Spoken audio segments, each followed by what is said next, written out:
Gold, trusted gold buyers. మీరు తాకట్టు పెట్టిన బంగారాన్ని విడిపించి ఈ రోజు ఉన్న మార్కెట్ ధరకు కొనబడను. కేంద్రం చేస్తోంది కదా సార్, ఇప్పుడు కులగణన కేంద్రం చేయబోతోంది. కేంద్రం చేయడం కూడా అప్పటికైనా కరెక్ట్ లెక్కలు వస్తాయా? పోనీ అప్పటికైనా వస్తాయా? నిజాయితీ గల్లా ముఖ్యమంత్రి ప్రధానమంత్రి ఉంటే నిజాయితీగానే వస్తాయి. ఇక నిజాయితీ లేని నిబద్ధత లేని వ్యక్తులు ఉంటే రావు. అది ఎవరనేది అనవసరం.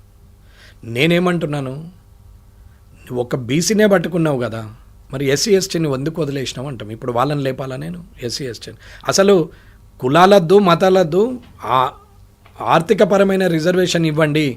ఎప్పుడైతే నువ్వు ఎబో పావర్టీ లైన్ అయినావో you are belongs to open competition, ఓసీలలోకి వచ్చినట్టే లెక్క. మీలాగా చాలా కొద్ది మంది మాత్రమే ఆలోచిస్తారు సార్. అందరు ఇంత బ్రాడ్ గా ప్రజలందరూ ఆలోచిస్తారు. అదే తేడా. ఇక్కడ ఉన్నదంతా ఏమవుతుందంటే నోరున్నుందే పెద్ద ఊరున్నది అని అన్నట్టు నలుగురు మాట్లాడినంత మాత్రాన ఊరు మొత్తం ఒప్పుకున్నది అనేది కాదు.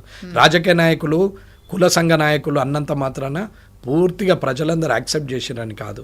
నేను మాట్లాడినంత మాత్రాన ఇది సత్యమో అనేది కూడా కాదు. అది కాదా అవునా అనేది కూడా వెరిఫై చేసుకోవాల్సిందే అని చెప్తున్నా. కాబట్టి అడ్మినిస్ట్రేషన్ ఎక్కడుంది? ఇక్కడ రిటైర్డ్ అయిన వాళ్ళను కంటిన్యూ చేస్తారు. ఇంత రిటైర్డ్ అయిన వాళ్ళకి యావరేజ్ తీసినా నెలకు 60 కోట్లు, సంవత్సరంకి 720 కోట్లు, 5 ఏళ్ళకి అదొక 3,000-4,000 కోట్లు, 3,500, 3,560, 3,600 కోట్లు. అంటే ఇట్లా అన్ని కలుపుకుంటూ పోతే యాక్చువల్ రిసిప్ట్స్లో ఎంత పోతుందమ్మా? దేనికి పైసలు లేవంటున్నారు కదా సార్. పైసలు ఇట్లా అవునమ్మా. చిల్లుకుండల నీళ్ళు నింపితే ఏముంటాయి? చిల్లుకుండల నీళ్లు నింపితే అది జనం దిక్కుపోయే పైప్ లైన్లకే పోతలేవు కదా. ఈ పొక్కలు కొట్టిందంతా మనోళ్ళే కదా, మనమేనైతే రాజకీయ నాయకులు, మీడియా వాళ్ళు, బ్యూరోక్రాట్లు అందరు కలిసి ఒకటైన తర్వాత ప్రజలకు రావాల్సిన నీళ్ళు వస్తాయా? ఒక పట్వారి, ఒక పటేలు, ఒక కర్ణము, ఒక వీళ్ళందరూ కలిస్తే మామూలునికి ఎందుకు పోతుంది భూమి? నీళ్ళు ఎందుకు పోతాయి? మొదలు వీని పంట వండినాకనే వాని పంట. అసలు ఫ్రీ స్కీమ్స్ ఉండాలనా సార్? ఫ్రీ బీజ్ ఎందుకు ఉండాలి? అవసరమే లేదు. ఎవరు అడిగారు? ఏ ఒక్క ప్రజలన్నా మాకు ఇది కావాలని అడిగినట్టు 1947 నుంచి ఇయ్యాలటి వరకు ప్రజల నుంచి వచ్చిన డిమాండ్, ఒక ధర్నా, ఒక రాస్తారోకో, ఒక ప్రొటెస్ట్, ఇది కావాలని అడిగింది ఏదన్నా ఉన్నదో నాకు చెప్పానండి సార్. మొత్తం తీసేద్దాం సార్. మొత్తం తీసేస్తే ఎవరైనా ఓటేస్తారా? ఎందుకేరమ్మా? ఇప్పుడు ఏమన్నా నచ్చేస్తున్నారా? ఇంతకన్నా వరెస్ట్ అయితే ఉండదమ్మా. ఇప్పుడు ఏమన్నా నచ్చేస్తున్నారు అనుకుంటున్నారా? తప్పదు కాబట్టి వేస్తున్నారు. ఓట్ పర్సంటేజ్ ఎందుకు తగ్గుతుందమ్మా? ఇది అర్థం కాదా? ఓట్ పర్సంటేజ్ ఎందుకు తగ్గుతున్నది? ఏ పోయేసి ఏం లాభం అంత పిచ్చోళ్ళు తిరగానే కాడికి వస్తున్నారు.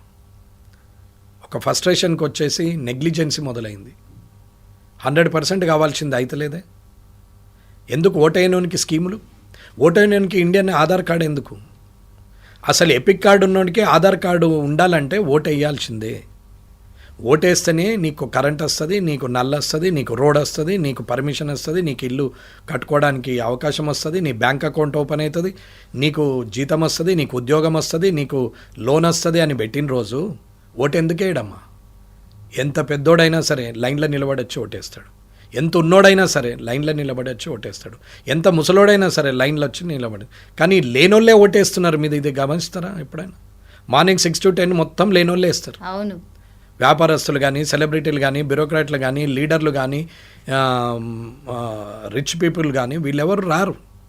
వాళ్ళు మెల్లగా వస్తారు లేకుంటే లేదు. అది కూడా అంతే కదా.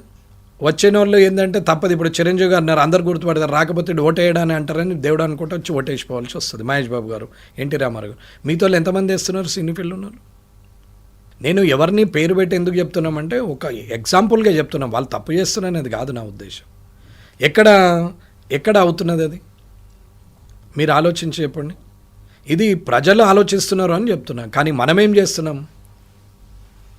మనం ఏది అనవసరమో, ఏదైతే క్రిస్పీగా ఉంటుందో, ఏదైతే మనుషులు తొందరగా చూస్తారో మన టీవీని, అది మాత్రమే ప్రసారం చేస్తున్నాం. అది తప్ప వేరే చెయ్యం. ఎక్కడైతే ఒక రైతు ఆత్మహత్య చేసుకున్నాడు అని అంటే ఆయన చెయ్యం. ఎక్కడైతే పాస్బుక్ వల్ల, ధరణి వల్ల సమస్య అయింది, భూభారతి వల్ల ఇప్పటికీ ఇంకా క్లియర్ కాలేదు, రెవెన్యూ సదస్సులైనవి, అప్లికేషన్లన్నీ అట్లనే పడి ఉన్నాయి, ఇంకా ఏమీ కాలేదు, అయినా వాళ్ళ బాధలు వాళ్ళు పడుతున్నారు అన్నది ఏ ఒక్క టీవీ అయినా చూపిస్తుందమ్మా? కానీ ఒక ఇద్దరు మంత్రుల మధ్యన కొట్లాటను మాత్రం రసకందాయకంగా చూపిస్తారు. ఏమవసరం? కంట్రోల్ ఉందా లేదా అంటే అది నిదర్శనం కాదా? ఒక ఓఎస్డీ అవుట్సోర్సింగ్ అయినా, ఒక మంత్రికి ఓఎస్డీ అవుట్సోర్సింగ్ ఉంటారు. ఓ డిపార్ట్మెంట్, ఏ డిపార్ట్మెంట్, ఎండోమెంట్ డిపార్ట్మెంట్కి ఆమె మంత్రి అయినప్పుడు ఎండోమెంట్ ఇంకా 4 డిపార్ట్మెంట్లు ఉంటే ఆ డిపార్ట్మెంట్కు ఉన్నటువంటి వ్యక్తులను తీసుకుంటే ఆ డిపార్ట్మెంట్ మీద పట్టు ఉంటుంది, అవగాహన ఉంటుంది. ఎంత పిహెచ్డి చదివటానికైనా ఒక గురువు ఉంటాడు మళ్ళీ స్కాలర్కి, ఆయన చెప్తేనే ఈయన పిహెచ్డి కంప్లీట్ అవుతుంది. ఎంత మంత్రివైనా నీకు అక్కడ ఆ బ్యూరోక్రాటు, అక్కడ ఉన్న ఓఎస్డీ అనే వ్యక్తి ఉండాల్సిన అవసరం ఉంది. ఇవాళ ఎందుకమ్మా రిటైర్డ్ అయిన వాళ్ళని ఎందుకు పెట్టుకోవాలి, అవుట్సోర్సింగ్లోనే ఎందుకు పెట్టాలి? ఇప్పుడు డీజీపీ గారు ఉన్నారు రవి గుప్తా గారు, మళ్ళీ ఆయనకి ఇప్పుడు ఎక్స్టెన్షన్ ఇచ్చి ప్రభుత్వ సలహాదారు కూడా ఇచ్చారు.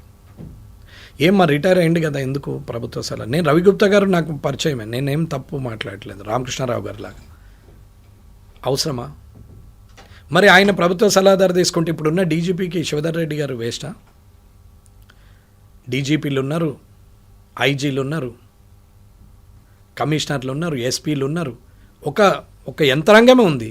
ఉండంగా మీద సలహాదారులు ఎందుకమ్మా? వీళ్ళకి తెలియదు, ఆయనకు తెలుస్తుందా? ఇప్పుడు మీరు యాంకర్గా ఉంటున్నారు, క్వశ్చన్ చేస్తున్నారు, మీ పక్కకు సలహాదారు ఎందుకమ్మా అంటే నీకు ఆయన సలహాలు ఇస్తేనే మాట్లాడతారా? అటువంటిప్పుడు మీరెందుకు? ఈ పూర్తి కూడా అర్థం కాకుండా ఇవాళ యువతను పెడదారిన పట్టించి ఉద్యోగాలు రాకుండా చేసి గవర్నమెంట్ అంటేనే విరక్తి కలిగే పరిస్థితికి తెస్తుంటే ఏం మాట్లాడుతున్నట్టు? ఈ 55 ఏళ్ళకి ముఖ్యమంత్రి గారు మీరు మీరు మీరు తేడా ఏంటి? ఆ పాలనకి ఈ పాలనకి తేడా ఏంటి? ఆ పాలనలో కాళేశ్వరం కట్టిరు, నువ్వు ఇప్పుడు మూసి అంటున్నావు. ఆ పాలనలో గూలిపోయింది, నువ్వు దాన్ని నడపలేదు, కేసులు అన్నావు, అరెస్టులు అన్నావు, ఏది లేదు, అయిపోయింది, ఎంక్వైరీలు లేవు. వాళ్ళు చెర్లు అమ్మిరు, పెద్ద పెద్ద కంపెనీలకు ఇచ్చారు. ఇవాళ ఆ కంపెనీలలో మళ్ళీ ఆక్యుపెంట్ సర్టిఫికెట్లు మళ్ళీ ఇది ప్రభుత్వం ఇస్తుంది, పర్మిషన్లు ఈ ప్రభుత్వం ఇస్తుంది. గత ప్రభుత్వం చెర్లు అమ్మిన దాంట్లో కన్స్ట్రక్షన్కి పర్మిషన్ ఇస్తే ఇవాళ పర్మిషన్ కంప్లీట్ అయిపోయింది కాబట్టి ఆక్యుపెన్సీ సర్టిఫికెట్లు ఈ ప్రభుత్వం ఇస్తుంది. నీకు వాళ్ళకి తేడా అయింది ఏం లేదే? ఏం అడ్జస్ట్మెంట్స్ ఇవన్నీ? ఏం నడుస్తున్నది? హైడ్రా అని ఒకటి పెట్టి చెరువుల ప్రొటెక్షన్ అండి, ఏ ఒక్క చెరువు ప్రొటెక్షన్ చేసినాం?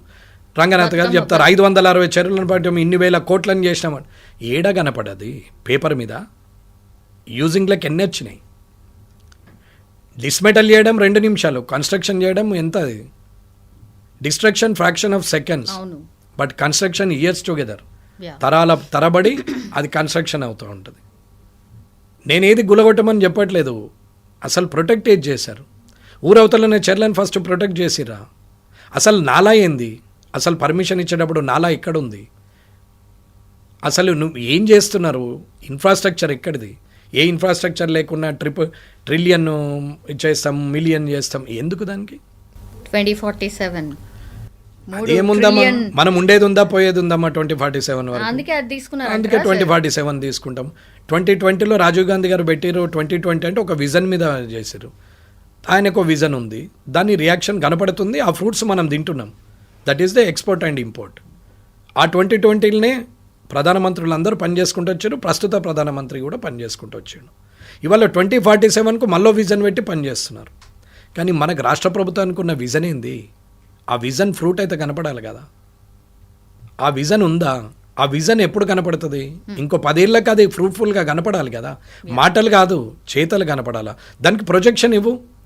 2025ది నేను 40 వరకు ఇది చేస్తే ఇంకా 3 టర్ములు నేనే ముఖ్యమంత్రిగా ఉంటా అని అనుకుంటే నీవు ఒక విజన్ ఇవ్వు. 2025 నుంచి 30 వరకు ఇది, 30 to 35 ఇది, 35 to 40 ఇది, నేను ఇలా అనుకుంటున్నాం, ఇవన్నీ చేంజెస్, ఫస్ట్ ఫేజ్ ఇది, సెకండ్ ఫేజ్ ఇది, థర్డ్ ఫేజ్ ఇది, ఫేజ్ వైజ్ ప్రోగ్రామ్ ఇవ్వండి. అసలు ఏదానికనే డీటెయిలింగ్ ఉందా? అసలు పైలట్ ప్రాజెక్ట్ ఉందా? ఇప్పటివరకు చేసిన స్కీమ్లకు ఒక ఆన్లైన్ అంటారు, యాప్లు అంటారు, అన్నిటికీ కూడా యాప్లు అని పెడుతున్నారు. తీరా చూస్తే ఓనికి ఆన్ కాదు, ఎంఆర్ఓకి ఆన్ కాదు, ఎండిఓకి ఆన్ కాదు, ఏ ఆఫీసర్కు ఏ అధికారులకు ఆన్ కాదు. అది మళ్ళీ ప్రభుత్వం ఆన్ చేసినప్పుడే ఆన్ అవుతుంది. ఒక కన్ఫ్యూజన్ లో ఉందా సార్? ఒక అంటే ఏమంటారు, ఒక క్లారిటీ లేకుండానే ముందుకు పోతుందా? అవునమ్మా, ఆన్లైన్ పేపర్ ఇప్పుడు హార్డ్ కాపీస్ ఉన్నప్పుడే ఆఫీసులలో భయం అనేది ఒకటి ఉండే. కౌంటర్ సైన్ అనే సిస్టమ్ ఉన్న రోజులు భయం ఉండే అధికారులకు. ఇవాళ సింగిల్ సైన్ ఆన్లైన్ ఎవరికి కనపడాలా ఫైల్, మ్మ్. ఎవరు చూడగలగాలి? పబ్లిక్ డొమైన్లో ఉంటున్నాయా సార్? పెట్టగలుగుతున్నారా? ఆ ధైర్యం ఉందా? ఉంటే కులగనేది కులాల వైజ్ పెట్టినవా? పెట్టు కదా, కులాల వైజ్ పెట్టు. నువ్వు ఇంతే, నువ్వు ఇంతే, నువ్వు ఇంతే. మ్మ్.